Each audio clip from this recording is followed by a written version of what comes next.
Good, good morning, everybody. Thank you so much for tuning in. We're really pleased to see you this morning.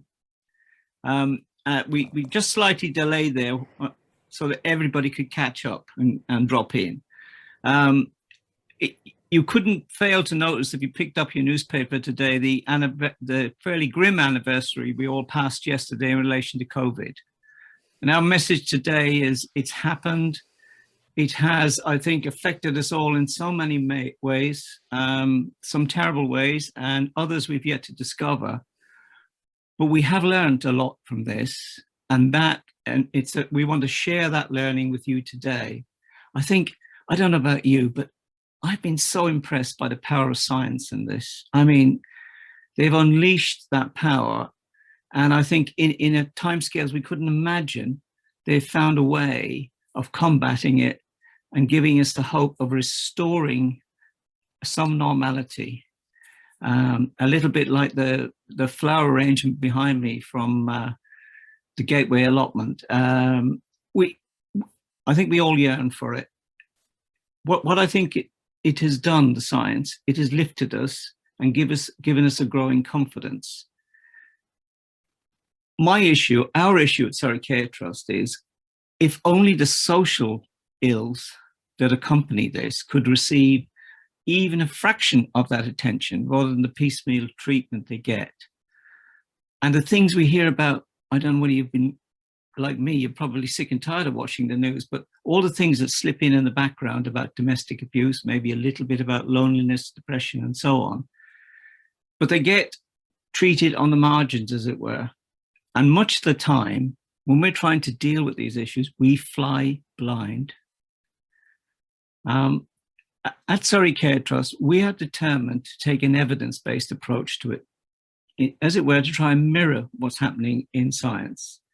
And our mission, and you're going to hear about it today, has been to try and understand it and map it in Surrey, to look at the effects on those who are distressed and disadvantaged. And what we want to do is trying to see what works so far, importantly, what hasn't, and above all, what do we do next? What have we learned from this? We want to share that with you. So we're going to present our latest research, which we initiated way back in April 2020, which sounds like an eon ago, a long time ago. It's making us think about how we should go about our mission. It really has made us reflect on that to best help disadvantaged young people and the not so young. Suffice it to say, I think it's changing our thinking. I wonder if it will change yours. I really hope that you do enjoy it. Now, in order to follow through on this, first of all, I'm going to pass on to Robert in a moment, who's going to share our research with you. That's the handsome chap who's just appeared with the gleaming teeth. And after a little period, there will be an opportunity for questions and answers, and we will endeavor to address all of those questions. If we don't catch all of them, we'll come back to you later. Robert, looking elegant as ever. Thank you, Dennis. I might add gleaming teeth to my CV now. Hello, everyone, and thank you for coming. As Dennis mentioned then, today is the 1-year anniversary of life in the UK becoming completely different for everyone, for all of us. And to really emphasize that, popping up on your screen in a second, we've got the newspaper front pages from 1 year ago today, which I think make quite chilling viewing, especially considering that, well, I know I would have laughed if in 2019 someone had shown me those and said that they were real and they were coming to us all in the very near future. So we all know what living through a year of a pandemic has been like, and we all know that those individuals and families who are less fortunate than any of us here will have been impacted much, much more. So when the first lockdown was announced, Surrey Care Trust discussed how we should respond, and we identified that information, that's data and knowledge and learning, would be essential for working out how to proceed. As we thought, an organisation that doesn't understand how its users' lives are being affected is going to be an organisation that cannot help those users through a crisis. And we knew that this logic would apply right then through the thick of the pandemic and also afterwards, because it's obvious that the society that's going to emerge on the other side of this crisis is going to look necessarily a little different. Now, Surrey Care Trust has a user base of just over 3,300 disadvantaged Surrey residents every year. Some of these people are part of families that we support, and some we engage as individuals. Some are with us for the long term, for instance, mentees under our long-term mentoring programs, and some are with us for the short term, for instance, young people receiving a 12-week course of free counselling. Even before the pandemic, all of our beneficiaries struggled in at least one way, hence engaging with our support. Their problems covered a wide range of disadvantages, including mental illness, unemployment, the impact of physical illness, issues with education, struggles raising their family, and many other examples of chronic or cyclical deprivation.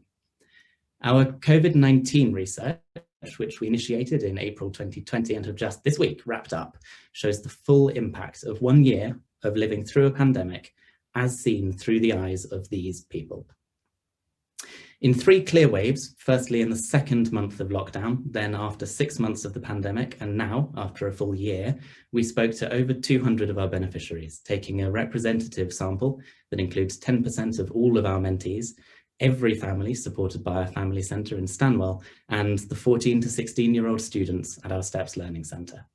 So this data sample therefore covers the whole county. It covers all age groups from families with young children up to older people, and it is split over the full range of disadvantages and deprivations that Surrey Care Trust supports. And our results show the sweeping effect of repeated lockdowns, national anxiety, suspended socialising, enforced isolation, and unprecedented economic crisis. But it isn't just a story of doom and gloom. Thanks to the excellent work from the charity sector across Surrey, this is a story of people who needed help and found it. But we know that there are more out there, people who haven't yet needed help and people who haven't found it yet. So we think that learning together like this is the only way to ensure that those in Surrey who want to help are able to do so, and that the help we offer successfully will meet those people's needs. Right, what was your biggest concern? That's a question that we asked our beneficiaries in the last few weeks, asking people to look back at a full year of living in a pandemic and tell us what their greatest concern had been. And as you can see from these 6 quotes that are about to slide onto your screen, the answers were all unique.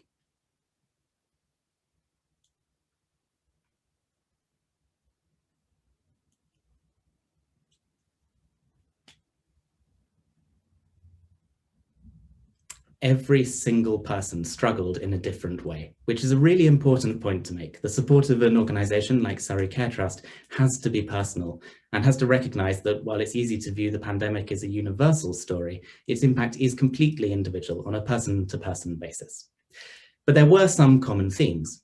The 3 most prevalent of which, as you can see on those bars on your screen, each accounting for roughly 1/5 of all answers, were issues with education, either of the beneficiary themselves or of their children, issues with isolation, which isn't really a surprise at all, and finally, the impact of the pandemic on the beneficiary's family or on a specific family member. In general, a full 1/3 of these individual biggest concerns had something to do with the person's future chances, or specifically their education, employment, and opportunities. Unsurprisingly, this rises to over half, up to 56%, when just looking at people under 25. A particularly interesting revelation on this graph is over there on the far left, that only 7% of people said their biggest concern had been something to do with their mental health. But our more molecular research shows that 97% of our beneficiaries have in fact needed support for their mental health, a much higher percentage, in fact, than for any other issue. And that's a massive discrepancy. Very few people saying mental health has been their personal biggest concern, yet for our beneficiaries overall, it has far and away been the collective biggest concern. And as this quote from one of our managers makes clear, this could be a problem if support services are not aware of it. It seems people are willing to identify mental health issues, but not to prioritise them, preferring, understandably, to focus on practical concerns like finance or family conflict. Yet we see in our work that for the people who struggle the most, these practical concerns just form one part of a cycle of disadvantage, contributing to poorer mental health, which then in turn holds back people from securing and sustaining improvements elsewhere in their lives. So it is really essential that support services are holistic, taking into account people's mental health, even while addressing the needs that are often seen, even by the beneficiary, as more pressing. Because once again, 97% of people said the pandemic had worsened their mental health to the extent that they needed additional support. That's an extraordinary figure from people who were already struggling in some way. Now, we have been looking at this over the last year in a more granular way, assessing the impact of the pandemic on 3 different measures: anxiety, self-confidence, and feelings of isolation. As ever, the statistics we create are in danger of masking the myriad personal experiences that together make up the final story. Increased anxiety, for instance, looks completely different to different people, as these quotes here show.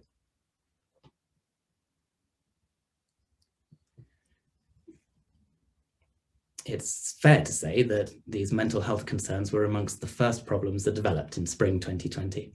We saw these issues dramatically rise within the first few weeks of the pandemic, and they have stayed at that high level up to and including today.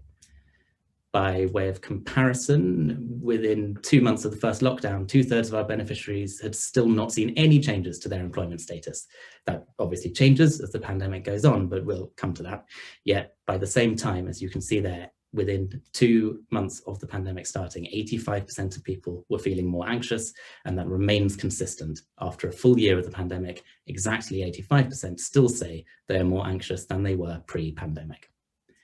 Our categorizing of these causes, or rather the causes of these people's anxiety, has been very light touch, so this is more of an indication than a solid conclusion, but they appear to have shifted through the pandemic. In the first couple of months, by far the most commonly cited causes of anxiety were around education, employment, and finance, but now after a year, the most frequently cited causes of anxiety are around relationships and family life. People who need support to counter their isolation makes for a very similar tale. As you can see from these quotes, some people have struggled with no one to talk to, others feel stuck with their family, and some people are fighting a sort of self-inflicted isolation as they fall out of contact with friends and relatives. Now, isolation and lockdowns and quarantining have been trademarks of the global response to COVID-19, so it's worth stressing that our figures relate to people for whom isolation has become a big enough issue that they have needed our support to cope with it. And like anxiety, this has been a consistently important problem for the duration of the whole pandemic. After only 2 months, 80% of people said they needed specific support to counter their isolation, and this has risen slightly to now be 89% of people after a year. Now, the data we have looked at so far seems to be telling a story of mental health issues that arose early in the pandemic and have persisted, people continually struggling in a way that was easily identifiable at the outset of the crisis. But there's a very different story to be told when we look at how the pandemic has influenced people's confidence. This is how people answered when asked about their confidence in the first 2 months of the first lockdown. People's confidence, as you can see in these quotes, is being shaken by anxieties about the future and general uncertainty. But these quotes are some of the reasons people gave for why they're struggling with low self-confidence now. These are now real, tangible, and growing problems that have built up over the last year, and they've undermined people's self-belief and their sense of their abilities and capacity. So the longer the pandemic has gone on, the more people's self-confidence has been depleted. In the first 2 months, it was just under half, 47% of people who said that they felt less confident. And that was more of a problem for adults than young people. In fact, 88% of the 14 to 16-year-olds at our learning centre said their confidence hadn't been impacted at all. However, 1 year on, the problem has really escalated, as that green graph shows. Now, 80% of our beneficiaries need specific support to rebuild their self-confidence, directly due to the pandemic. And there are big changes hidden behind this statistic. As we saw in those individual quotes, people have stopped feeling less confident due to generalized anxieties, and now they're feeling less confident because their experiences over the past year have been really tough. And instead of affecting adults more, this is now particularly impacting young people. Now, 9 in every 10 people aged under 25 say they will need specific support to rebuild their confidence. And we know that self-confidence is tied to so many things. People with low self-confidence have lower aspirations, and lower aspirations impact your career, your income, therefore your quality of life, and then the aspirations and confidence of your children. It's a typical example of the sort of cyclical growing issue that Surrey Care Trust tries to tackle. And this growing wave of low self-confidence as COVID-19 affects society for longer and longer is a real cause of concern. Now, some of the tangible issues that have likely led to this confidence crisis are readily apparent. Within the first 2 months of the first lockdown, a third of our beneficiaries saw changes to their employment status. And that seemed dramatic at the time, but it frankly pales in comparison with what came later. After a full year of living through lockdowns, 84% of everyone we surveyed said they needed specific support with their education, employment, or their future plans and opportunities. That's a massive proportion of people who were already vulnerable and are now facing even bigger challenges. So frankly, it's no wonder their self-confidence has been impacted. And that third of beneficiaries who saw their employment status change at the start of the pandemic rapidly increased.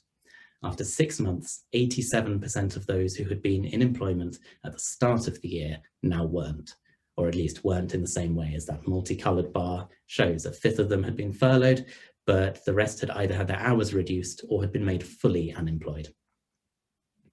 Now, due to this, 79% of all of our adult beneficiaries were living on a reduced salary by 6 months into the pandemic. And today, 61% of all the adults we work with say they need financial support. Nearly 60%, just over, for younger people, need additional help with their education or employment. An example of what this looks like in real life is the story of an adult who is currently being supported by one of our mentoring programs.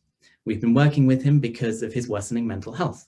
In the words of his mentor, lockdown created additional anxiety and depression. And as the beneficiary himself says, he needs support so that there's someone to talk to or text when things get too desperate. So his mentor has been helping him to build confidence by identifying the things he's achieved each week and helping him to put everything in perspective and get in place plans to achieve other and newer things going forward.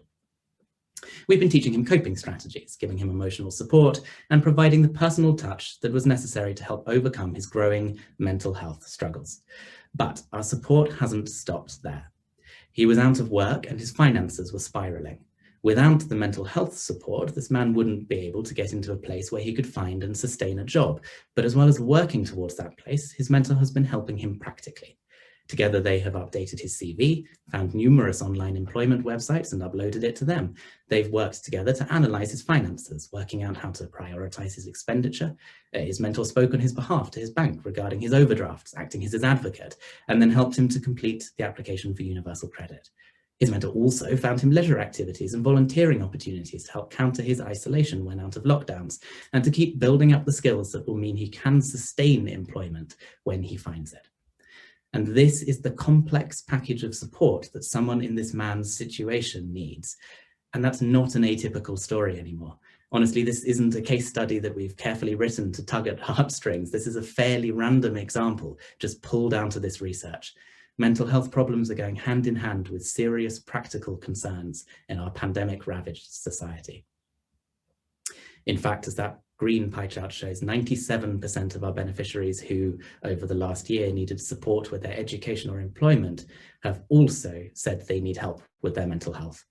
And there's correlation the other way around too. When asked, a third of all adults said their mental health had in turn affected their employment situation, as these quotes show you. And as you can see, looking at those, this has affected those who are in education as well as those in employment. Now, after 6 months, over half of our beneficiaries had had to abandon plans or ambitions because of the pandemic. And after a year, this had increased for the families supported at our family centre to 2/3 of them. Their life plans changed or completely thrown away. For example, one mum told us her biggest concern this year was her child's behaviour changing due to her having ASD.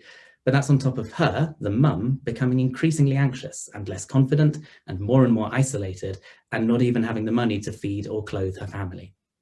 Our family centre gave her the emotional support she needed to improve her own mental well-being, found her virtual activities that helped her feel less isolated, and got her referred to a food bank so she finally had enough food and some necessary baby items. What life plan was cancelled? Well, she'd been about to take driving lessons, but the pandemic meant that couldn't happen, which meant that her daughter couldn't physically get to the school where she was meant to be going. so she had to turn down her child's school place and learn how to teach her at home. Now, it's easy to imagine when people need help that it's for a problem, but only 7% of those we supported this year needed help with just one isolated issue. On average, during the pandemic, our beneficiaries were facing 5 distinct problems each. Approximately 20% of people fit into each one of those 3 larger spikes on that graph. That's facing either 4, 5, or an enormous 8 distinct problems per person, which helps to explain why, while 100% of the people we surveyed said the support that Surrey Care Trust offered them was effective, 64% also needed signposting to an additional support service. And that's another figure that has grown as the pandemic has gone on for longer and longer. 6 months into the crisis, only 44% needed additional support from elsewhere. 6 months, 44%, 1 year, 64%. It's growing and it's likely to continue doing so. So connections between charities and support services have clearly never been as essential. Now, I did promise at the start that this wasn't all going to be doom and gloom, which is a promise that so far I haven't delivered on, but it isn't, but I don't get to be the one who tells you why. While talking to our beneficiaries in the last few weeks, we asked honestly about the support they've received and whether what we did for them worked and what else they needed. And Surrey Care Trust CEO, John Downing, is now going to take over and walk you through the more positive things that we found out. John, over to you.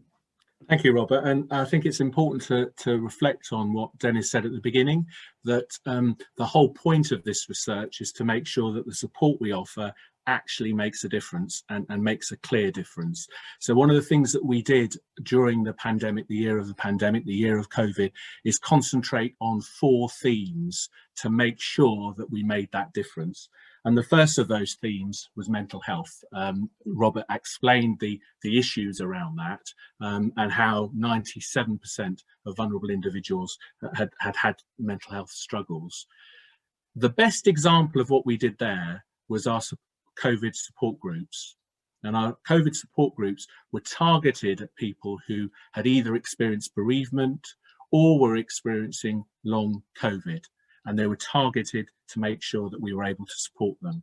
And what was interesting about those groups was the agility with which we offered a service, a new service, a new approach. So that would be a really clear example of how we were able to address mental health.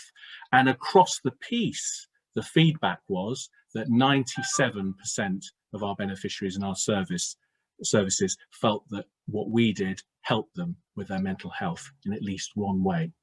So that was the first theme. The second theme, which Robert outlined clearly, is the whole theme of loss of confidence.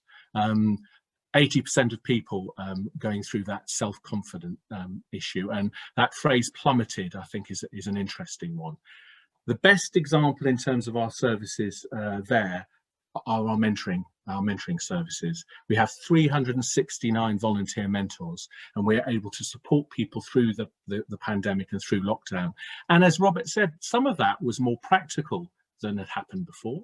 Some of that was around how it impacted on family life, but volunteer mentors made a real difference to that whole sense of confidence. And you can see from there that 96% of people felt that our services across the piece made a difference to their confidence. So that was our second theme, loss of confidence. Our third theme was around abandoned plans. And there you can see over half of individuals that we asked had to abandon plans. And I think the clearest service that we offered during the pandemic was our Woking Learning Centre, our STEPS Centre, where we supported young people who would otherwise not be in mainstream education. And they sat exams in the summer. Well, if we remember what happened in education across the country, sitting exams in the summer just illustrates how we were able to help them carry on with their plans. I think the other observation I would make is their attendance was in effect voluntary, because with the pandemic, with all of those issues about being scared about infections, it was voluntary, and our attendance rates were really high. Significantly high, up to 79% in the summer term and up to 80% in this term. So that shows how the students in STEPS used that provision as an anchor for carrying on with plans. And across the piece, 89% said that our support made a difference. The final theme is complexity of need. It is completely and utterly obvious that no one organisation, no one service can address all the needs that are emerging as a result of what's happened in this last year. It's completely obvious. So we have a duty to link in with other services, to refer effectively and make a real difference there. And you can see the figures in terms of our survey. But perhaps the best example of our service is our family centre, where our family centre is actively supporting families, referring them to the right help and making sure they get what they need. And we have 100% of cases reported to the board this time where there's been a positive outcome for that kind of referral. So that service acts as a key part of making sure families get the help that they need. Across the piece, 79% of people surveyed felt that our services made a difference in terms of helping additional support and making links to make sure that people get the help that they need. Those four themes illustrate how the organisation responded, but none of us are here, are we, to hear just about organisations. We're also here to think about impact and think about individual activity, and this video will give a sense of that now.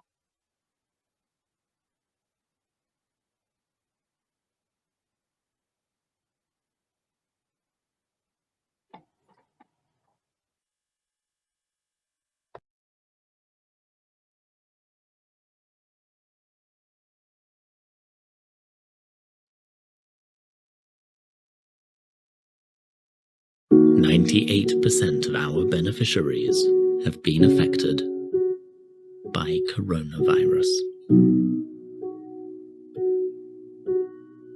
It has been tough for many. Surrey Care Trust has always supported local people to build brighter futures. This has been its toughest year. For many, life has been put on hold. Our staff, volunteers and beneficiaries didn't give up. We are ready to fight to get back on track. We have adapted during lockdown. Surrey Care Trust has gone virtual. Meet Amy. She has formed a close bond with her mentee since they met 2 years ago. Lockdown's been really tough with my mentee and I because we haven't been able to meet face to face, but we've adapted to the situation by having Zoom calls instead. And actually it just helps just to see each other's faces rather than just doing text or phone. I believe that we've got a really successful relationship. It's helped her to be able to speak to somebody outside of her usual social circle and family. Meet Bridget. She moved to Zoom calls with the 2 young women she mentors. I've felt that I've had to be in more contact with them on a regular basis because they both felt very isolated. Thank goodness for Sean, Connie and the team back at Surrey Care Trust, because they have been great support to us, enabling us to continue doing this by giving us suggestions, ideas, as well as being there when we needed some help and assistance. So thank goodness we're able to go back one-to-one, and I know both my young ladies are really, really benefiting from the service that we provide. The East mentoring team made Gateway community grow bags for beneficiaries to plant sweet peas during lockdown. They will be able to plant them back at the allotment once it is able to reopen.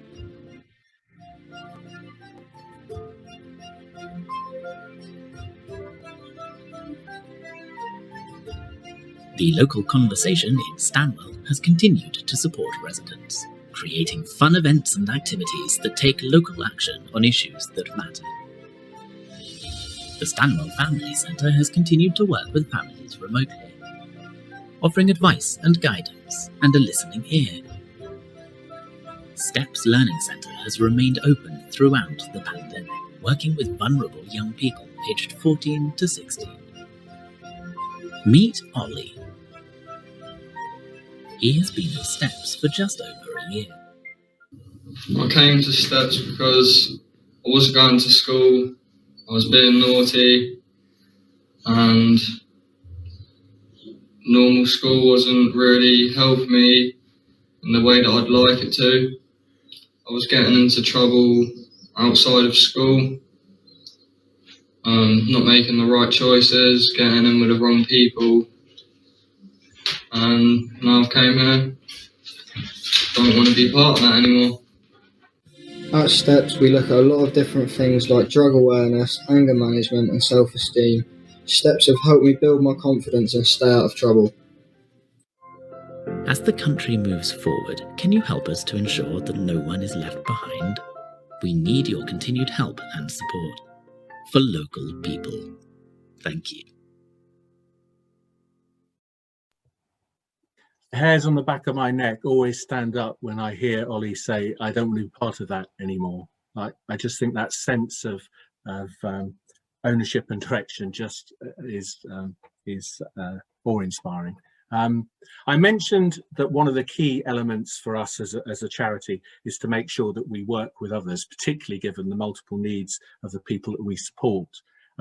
And one of the key themes for us was working with other charities on mental health. We're a founder member charity of the Surrey Wellbeing Partnership.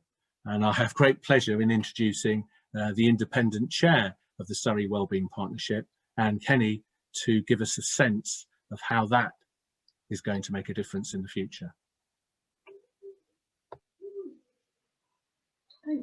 Thank you, John, and thank you for inviting me here today. Just making sure everybody can see my presentation. So I'm delighted to be talking to you today about the Surrey Wellbeing Partnership, particularly after such a powerful talk about the stats and the need and the complexity of need that children and young people are experiencing in Surrey, and how the Surrey Care Trust is a great example of how the voluntary sector has pivoted and been able to focus and slightly change ways so that we could really support people. So the Surrey Wellbeing Partnership is a new third sector consortium of charities working to transform emotional wellbeing and mental health services across Surrey. Our aim is to lead in the prevention and early intervention in the approach and really support young people and families to build skills, confidence and resilience, so that over time we can reduce the need for clinical intervention and reduce the number of crises that children and young people are experiencing. The background to this really is pre-COVID, but listening to the data today, you will see that COVID has really magnified the issues and really brought to the fore some of the complexities that were there before, but are now there much more severe. I've worked in Surrey for several years, and I can tell you that there's been difficulties and challenges in really providing joined up services for emotional wellbeing and mental health, particularly sort of through the commissioning from local authority and NHS. Whilst there's been a focus on clinical intervention, there has been a lack of understanding for the demand for support, the complexity of that need, and just the numbers of people involved that really need that kind of support. There was also a focus, I think people will recognise perhaps the difficulties with Surrey funding and a lot of short-term commissioning. So as John said, I think some of the commissioning and funding around that has been very piecemeal. And some of the work that's been done in the last couple of years by Surrey and the NHS and the voluntary sector, such as new strategies from Surrey, like the Vision 2030 for what would our best Surrey look like, new national and local strategies for mental health and emotional well-being, have brought to the fore a different approach now from our commissioners. We're really recognising that there is a need for a more flexible and personal support and on the ground early intervention work around emotional well-being and mental health. And that's ideal for the voluntary sector and the experienced partners that we have in the voluntary sector for Surrey to come together and support that new approach. And in terms of commissioning, there's been a real recognition that long-term investment in preventative and joined up services could the skills and resilience in the communities that we need to support young people growing up. So a couple of years ago, 2018, the local authority really started a deep listening exercise, going out to young people, children and families and who were in that system, and finding out what they really needed. What did they really need? This is sort of 2018, and I suspect some of the people in this meeting were a part of those forums. I know I was as well. And really starting to build strategies that would put young people truly at the heart of what we were doing, making sure that they had their voice, choice and control in the process. So a new joint strategy between the local authority, Surrey County Council and the NHS, a thriving community for children and young people, came into being in 2018. And part of this was to see how we join up some of the great work that's going on in the voluntary sector, some of the great work that's going on in the health sector. How do we put in new services and how do we really build that service around the young people? There's a new national Thrive framework for how we approach this kind of work, in that it should really be co-designed with the young people, really based around what their perceived needs are, not around a diagnosis and a care plan pathway, but actually talking to children and families and working out exactly what sort of support do they want and what would help them best at each time that you speak to them. The Thrive model works around a grid where it really focuses on the vulnerable groups of young people who need support to thrive. And at any one time before COVID, 80% of young people would have some need for some support around emotional well-being or mental health. Now, some of those might need really individual, tailored support. They might need specific advice or signposting to something. They might need short-term goals-based counselling, as I think John mentioned before. They might need more in-depth help, or they might even need support around their risky behaviours. And the Thrive model really encourages all partners to place children and young people at the centre and design packages of care or packages of support that can be personalised and work across either voluntary sector or health service partners to provide the specific support. And as I think you can tell from some of the work and previous speakers, the voluntary sector in Surrey is ideally placed to focus on that central group of vulnerable people with complex needs. Also the early intervention and prevention and teaching skills and confidence in that group, but also in the getting advice and information and the getting help. And so that's where members of the voluntary sector in Surrey came together to join in a partnership, which are now able to be part of a larger commissioned piece of work across the voluntary sector and the health services for 7 years. So commissioners have invested for 7 years to look at how early intervention can really make a difference, as well as ongoing support for young people. So these are the partners in the Surrey Wellbeing Partnership. As you can see, Surrey Care Trust is one of our founder members, and we're lucky in Surrey to have such experienced and established charities working in the play and youth work, who are uniquely positioned to provide not only the excellent support that they do already for children and young people, but also to start working together in a different way, producing different services that run across all those partners. And you'll see there's various specialist partners there, supporting young people with ASD and ADHD, as well as local activities on the ground, engaging young people in activities, mentor support and counselling. So under the umbrella of the new Surrey Wellbeing Partnership, which really only came into being in the last, well, 18 months of a conversation, and it's just coming into being now, and services will start in April. Our services obviously place children, young people, families at the centre, and we want to provide a flexible service that can be tailored and personalised to their needs. So we're drawing on our expertise to have local activities in the community that will be issue-based, that will provide peer support for young people with anxiety, going through bullying or complex difficulties at home or at school, and a whole range of different activities in different areas. We've also provided one-to-one counselling for children and young people and family groups across a whole range of partners within that partnership. We'll also support the single point of access. So one of the referral routes that people can get help through will be through the single point of access, which we will add voluntary sector knowledge to, so that there'll be more tailored offers of support and personalised offers coming through that section. And in schools, very important to have the help available where the children are, on the ground, accessible, as minimal barriers as possible, and also working with schools to create a really healthy school environment focused on emotional well-being and mental health. So we'll have school early intervention coordinators across all the various school clusters in Surrey, working with school staff and young people and children in schools, providing one-to-one counselling, training for everybody that works in the school, and targeted workshops, doing role play with children on certain issues specifically, and generally building skills and resilience. And particularly, I'll just point out Wellbeing Champions. So Wellbeing Champions is a new service across partners, which will be specialist youth workers designed to support children and young people with their specific needs around emotional well-being. They'll be based in schools. They'll be visiting all those groups that we'll have. So each group will have access to specialist wellbeing youth workers. We'll also have wellbeing youth workers, wellbeing champions based at A&E and some of the medical establishments. So if young people are in crisis, there will also be a knowledgeable youth worker with that trusted relationship and relational way of working to support them through that.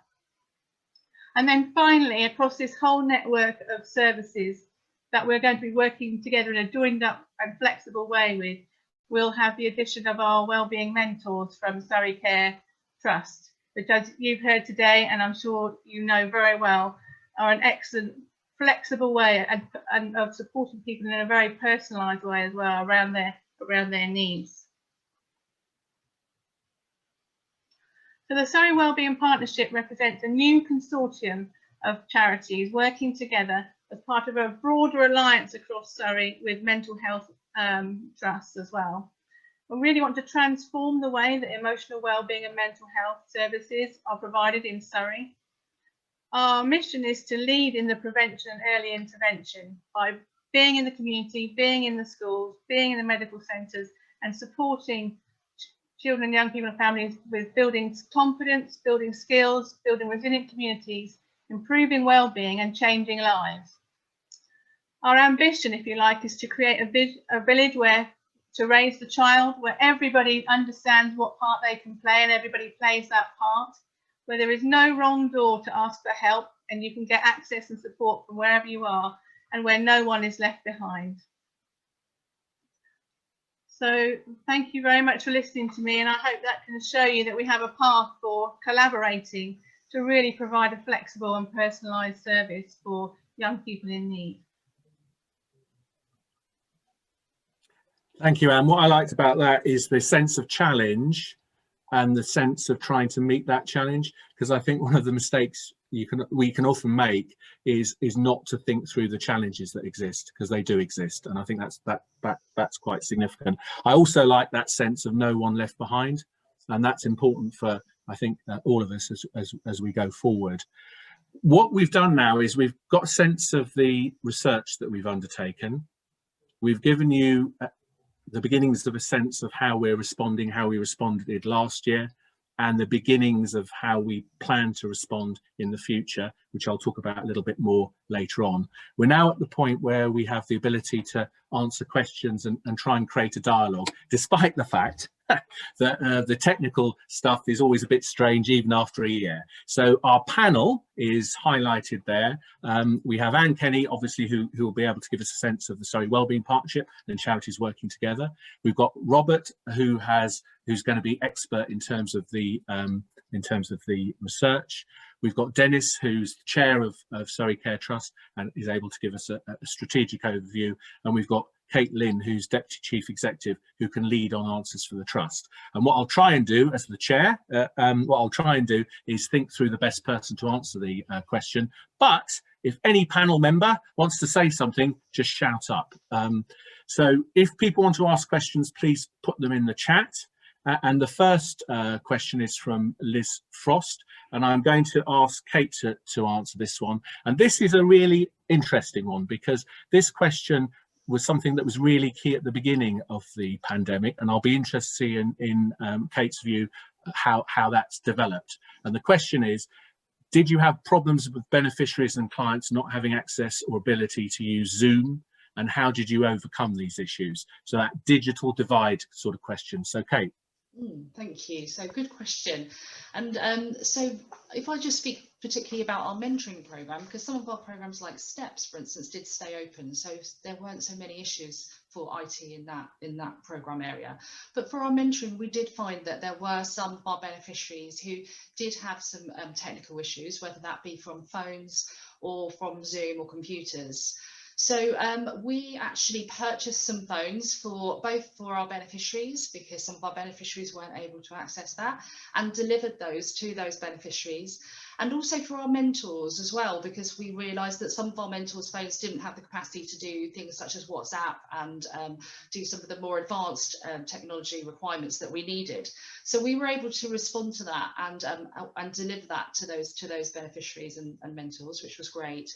But also in terms of the IT side of things, there was some funding through schools. So our mentors and our staff were able to channel that and advocate for our beneficiaries to ensure that they were able to get those computers and access those computers.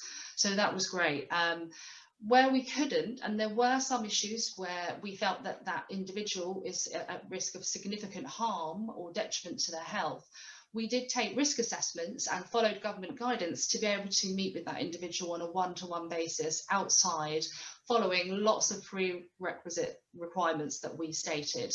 And we logged all that information to make sure we had that. But because as we're a charity, that we were able to do that because we were supporting vulnerable people. So if we take the example, for instance, we had some young people who were living in households with domestic violence, for instance, and weren't allowed to have a phone or a computer, and therefore the only way that we could meet with them was to be outdoors for a walk where they're away from that environment, to be able to support them. So so hopefully that's helped give a bit of a snapshot there in terms of that response. Thank you. There's always one person that puts himself on mute, and that was me. The other question that's just come through, and I'm going to ask Robert to give a sense of that, and also Dennis, is that it was interesting to hear the ways and extent to which our beneficiaries have made a difference. Do we have a sense of how that compares nationally? So Robert, do you want to kick that off before I ask Dennis? Yes, that's a very wise question, because it taps into part of what we were trying to do with this research, which is that we know we're not a research institute. We're obviously not going to be able to put together a picture that tells you exactly what a universal experience of the pandemic has been like. We specifically wanted to do something a bit more molecular with the people that we're already supporting, because we are the closest to them. We have, for instance, with our mentees, we have a mentor paired with every one of them, so they understand exactly what that individual is going through and can get really genuine and honest answers from them. So this piece of work is very much designed to be taken in parallel with wider national pictures, which, I mean, I haven't yet done the work of that comparison, so I can't give you very straightforward and honest answers on specific data points, purely because today is the 1-year anniversary. Because we're working with a small data pool, we've been able to get the results out to mark the anniversary, but the bigger pieces of work will be coming in the near future. So that's something we will be looking at codifying and properly putting together. But off the top of my head is something that I think is very important and interesting. Take, for example, that figure that led the first video, where it said 98% of our beneficiaries have been affected by the pandemic. And perhaps you can read that and think, well, everyone in the country has been affected by the pandemic, in terms of we've all had to wear a mask or queue at the supermarket, that sort of meaning of the word affected. But what that figure is really drawing out is that 98% of the people who were already vulnerable, with whom we already have to work, have had those vulnerabilities entrenched further. So that's the sort of detail which I think won't be picked up in the national pictures, which will be looking at more broad brush impacts of the last year, we are looking specifically at digging a little bit deeper into the pre-existing deprivations and disadvantages. So it's going to make a very interesting comparison. So yes, thank you for raising that. Dennis, is there anything you wanted to say?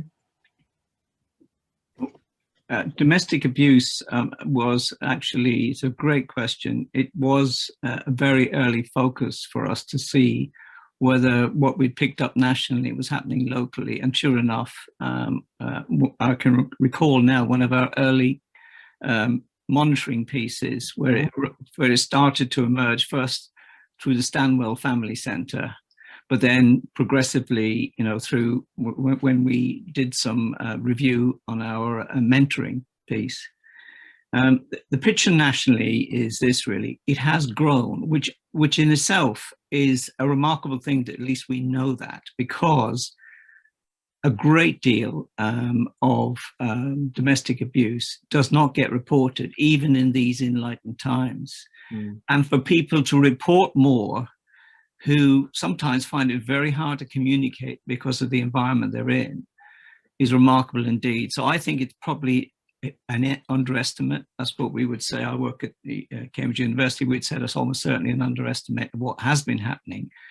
What seems to be key, because there is some research going on this now nationally, is giving people a point of access, allowing them to communicate, and then, if necessary, guaranteeing some kind of refuge to try and, overcome kind of the fear and coercion that they experience. What I can say is we are very much alive to it, and I really do think that part maybe of the most useful thing, one of the most useful things will happen is, as Anne said, our wellbeing partnership is really going to have to be on steroids, really, to address domestic abuse and to learn from what has happened, and a degree of integration between charities and the police and other bodies to actually offer something that's coherent and consistent for people who experience it. It's a big challenge. But we're on the case, and I hope we're going to be able to be on the case with Surrey Constabulary and others in order to kind of emerge from this stronger with a smarter, easier offer for people who experience this. Okay, that's really helpful, and you managed to link in with the domestic abuse side as well, which was helpful. We've got a question from Hilary Douglas around a feeling for likely increase in demand for our services. And I'm going to ask Anne to comment on that and Kate to comment on that. So the notion of, do we have a sense of the increasing in demand? So Anne, do you want to kick off? Yes, I mean, that's a million-dollar question, that is. So well done, Hilary. What we do know is that partners who have been previously working on the MindSight work in terms of providing counselling to young people for emotional wellbeing and mental health over the last 5 years have never been able to estimate the demand. The demand has always been bigger than whatever they've been commissioned for. So we already know that there are thousands of young people on the waiting list in Surrey for these services. And so one of the difficulties in bringing on a new service is that we also have a backlog of people who are desperately waiting for help. So one of the things that the Surrey Wellbeing Partnership have been asked to do is to try and look at that backlog as well as putting in a new service. So that will bring some challenges. But I think there is an estimate at the moment that there are likely to be thousands of young people coming on stream over the next few months. And that's one of the things that is worrying providers. And the Surrey and Borders Partnership have just recently brought in some consultants to actually look at the demand and do some modelling around what that might look like, so that we can have a better handle, and therefore we can plan better to deliver more services.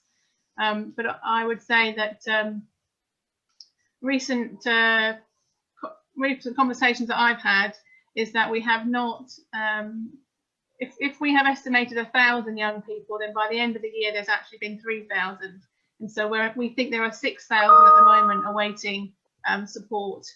And so I can only imagine as the ramifications of the year we've just experienced are truly known, you know, that will be in the tens of thousands, I think. Ongoing. That's made me quiet. Yeah, if I can just add that with furlough ending in September, we also predict that there will be some challenges from finances and concerns about our beneficiaries growing as a result of that. We're fortunate that we have some work-based programs through Surrey Care Trust, so we will be able to support our beneficiaries, but we are expecting a higher demand. And as we've seen from our research, it has knock-on effects on the whole family. So we do expect that there will be some more financial concerns amidst the people we support.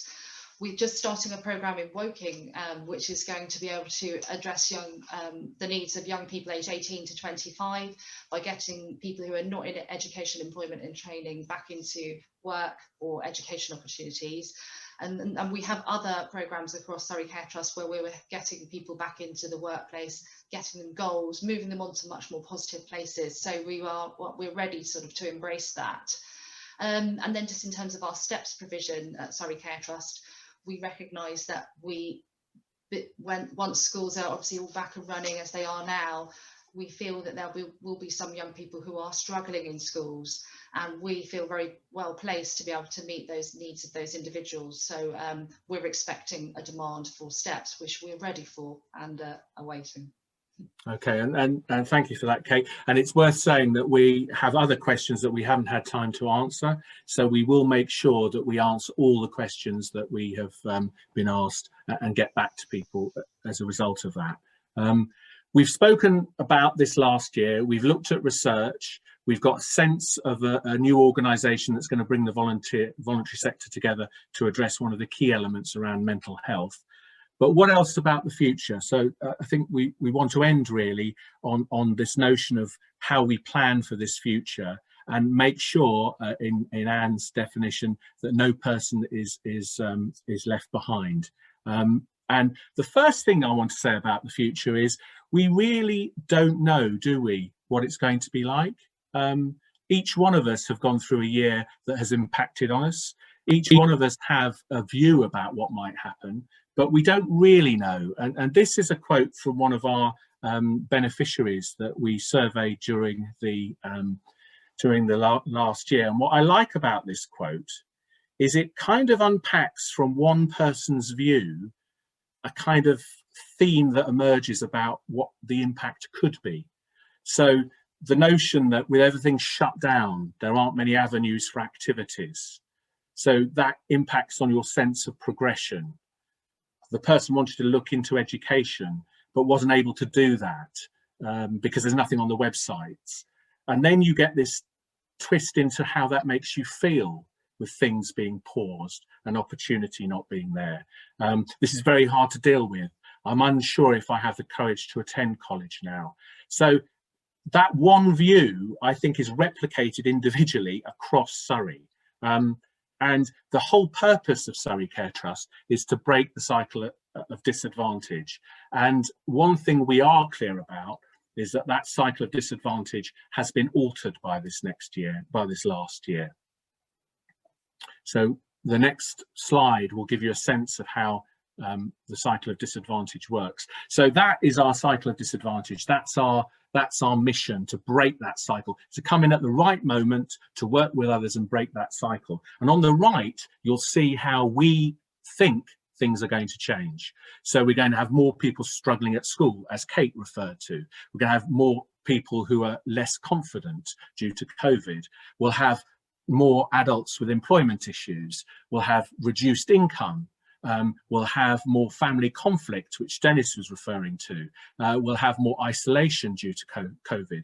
So although people's experience will be individual, and although we know there's no answer, clear answer about the future, we do know that the cycle of disadvantage for those that we support is going to be more challenging.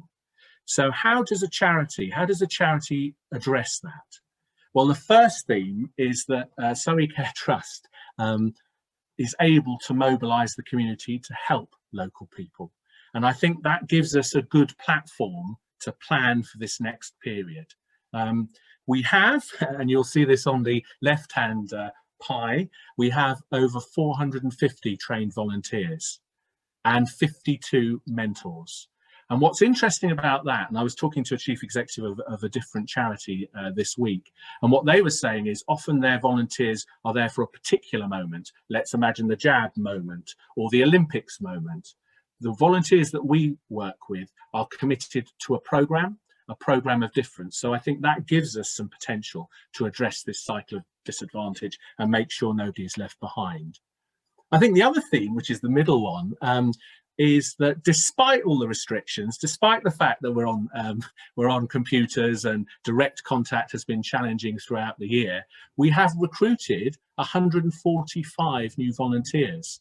So my observation there is the community of Surrey is up for making a difference. And I think that fills me with hope in terms of addressing the cycle of disadvantage. And then the final bit, and I know there are people who are on this call who are part of this, is the way that volunteers contribute towards Surrey Care Trust. And it's pretty obvious when you see 52 employees and 450 trained volunteers that there are parts of the trust that are completely run by volunteers. And you'll see that the 75 volunteers who work in Swingbridge community boats, the volunteers that work in the Stanwell local conversation. In effect, our role as a charity is to enable volunteers in those programs to lead and make decisions and develop services. And I think that is a good position to address the future. We also have trained volunteer mentors who are central to service delivery. And Surrey Care Trust's role there is to facilitate that, to support and train. But the actual work, as you saw from that video, the actual work is done by volunteer mentors. And then we have volunteers who support programs, the Stanwell Family Centre, the Woking Learning Centre. So one of the strands in terms of making sure nobody's left behind and addressing the cycle of disadvantage is the whole notion of volunteers and how we can mobilise the community. The other strand is really around our service delivery, and we have 3 service delivery lines that we can address. And what we've got to do is concentrate on this. This is a person who had a mentor who supported them, and we've got to maintain that level of support during a time of change. As the economy changes, as the future unfolds, we've got to maintain that level of support so that our support will make that difference at the right time. So our 3 service deliveries, the delivery themes, the first one is in relation to nature through nurture. I talked about the role of volunteers in Stanwell and the role of volunteers in terms of the community boats. But our Nature Through Nurture programme allows us to improve and develop. So one of the angles, one of the offers under the Surrey Wellbeing Partnership is to combine mentoring with activity in the allotment, with activity on the boats. And if you think about that, you have a mentor that works with you, and then you have an activity that builds confidence, where you can get skills. That's a really exciting proposition to develop over this next year. And we have to make it work. We haven't done it yet. And so it's an element of priority for us in the future. Our second service theme is skills to thrive. And Kate gave a sense of that. So we know that the economy is going to be a challenge for the people that we support. Steps to Work, which you'll see at the bottom there, is our new programme that Kate outlined in the questions, where what we're doing is we're combining mentoring to support young adults through a period of unemployment or not in learning. And that programme again is new and I think is exciting and will directly address what we've learned will be the challenges for the people that we support in this next year. So those are our programmes under Skills to Thrive. And then the other service theme that we have is Flourishing Families. And there's lots to be said about how we work there. One of the key elements is around how we strengthen ourselves as an organisation. If we're going to make a difference to flourishing families, we need ways of linking in with our volunteers in an effective way. So that's a development for us. So the future has a lot of challenge within it, but we're determined to make sure that no person is left behind over this next year, and we'll work as hard as we can to improve what we're doing to make that most effective. I'd like to finish though with a story from one of our programs and beneficiaries and expert workers.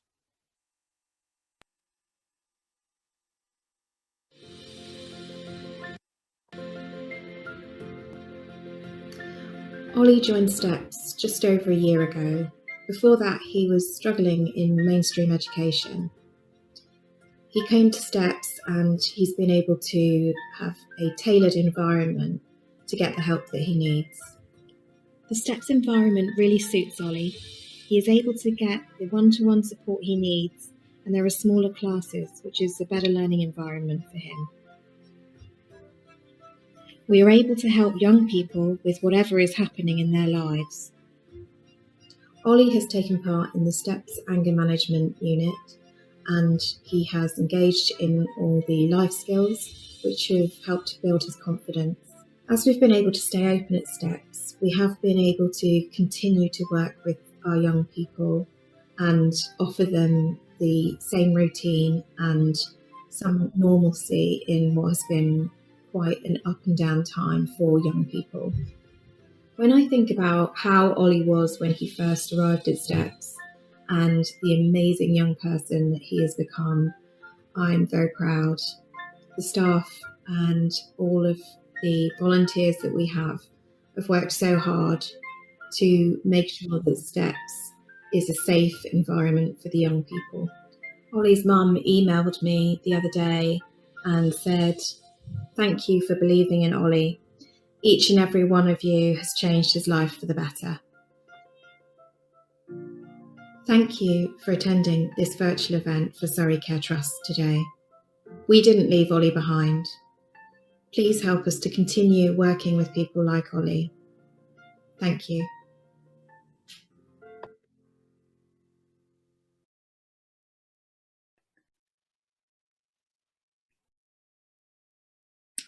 So thank you very much for staying with us and our guest, Anne. We hope this has been informative. We've taken you into our world a little bit. I know, as John said, there are unanswered questions. Look, we will get back to you individually about technology issues and for example, the demography of our mentees. Great questions, and we will come back to you. I think our big kind of message is this: we've stayed open. We were absolutely determined to stay open during COVID in any way we could. We adapted what we did with mentors. So we've used technology, yes, and we've had to develop. We've all learned, I know, a whole lot about technology, and it does give us another point of access. But we still favour one-on-ones where we can possibly do that for all the reasons you would imagine. And we stayed open, not just at mentoring, we stayed open at the Alternative Education Centre, as you've heard, and the Family Centre stayed in connection with the people it was serving. That has given us a great kind of learning opportunity, and you've heard about it today. I suppose our unique selling point is that we actually use local skills, local people as volunteers, great people. We use those people to help local people. It means we're very anchored in the environment and what people are experiencing. And we try never to lose sight of that. We try to be like from the bottom up rather than just deciding what people need. I think what we have uncovered for you is complex, multiple needs. I mean, that's a huge message. I'm not going to kid you and say that we have the answer to that. I think Anne's got a great concept about how we can work together, and I hope we can live up to it in Surrey. I would very, very much like this. We will continue to do our research, but what we'll also try and press is that somebody tracks what's happening to disadvantaged people and tracks how they're getting serviced in Surrey, so that we can all do our very best, us as local people, to support local people who live near us who need our help. Thank you very much for your time today. We hope you all stay well and stay safe. And you know this, that we will stay open and we will be working for you. Thank you.